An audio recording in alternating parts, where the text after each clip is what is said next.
Risk often accompanies new challenges, so when Task Force Javelin MEDEVAC Crews met up with Army divers for overwater hoist training at the Kuwait Naval Base October 21st to the 29th, risk management was the name of the game.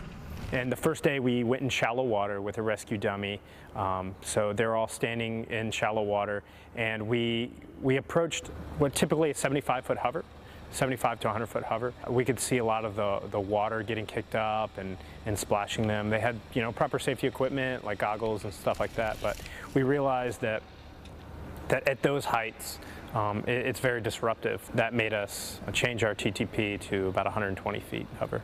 The next few training days involved medevac crews from G Company 5th to the 159th General Support Aviation Battalion rendezvousing in deeper waters with dive teams from the 511th Engineer Dive Detachment. Everyone's trained on how to call a 9-line, but when you get new assets, you have to exercise those assets. The approaching aircraft is going to be giving them a base knowledge of what to expect, what to signal to us, should there be a problem. And as far as from them, it's understanding what their capabilities are. From above, Crew Chief Sergeant Victoria Cruz lowered the basket and looked for signals from the divers in the water. As the divers followed the basket, they maneuvered their light boats to challenge the rotor wash and get in position.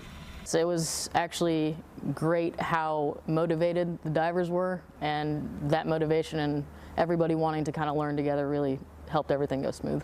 We did go over some basic hand and arm signals as far as calling us in, letting us know when they were prepared for us, and then when they had the patient loaded, or in this case the rescue dummy, so that I know when I can initiate cabling in so everybody's clear of the basket.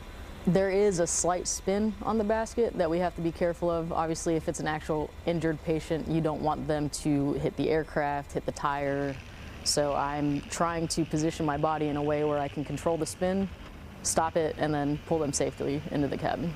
While in Kuwait, local officials have the right of first refusal for search and rescue missions in local waters.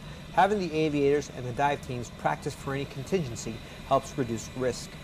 With more than 100 medevac and training missions flown in multiple countries in the Middle East, G Company, 5th of the 159th Aeromedical Crews, have garnered a reputation for their speed and proficiency.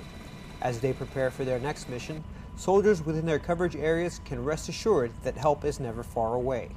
Reporting from Camp Buehring, Kuwait, I'm Army Staff Sergeant Luis Delgadillo.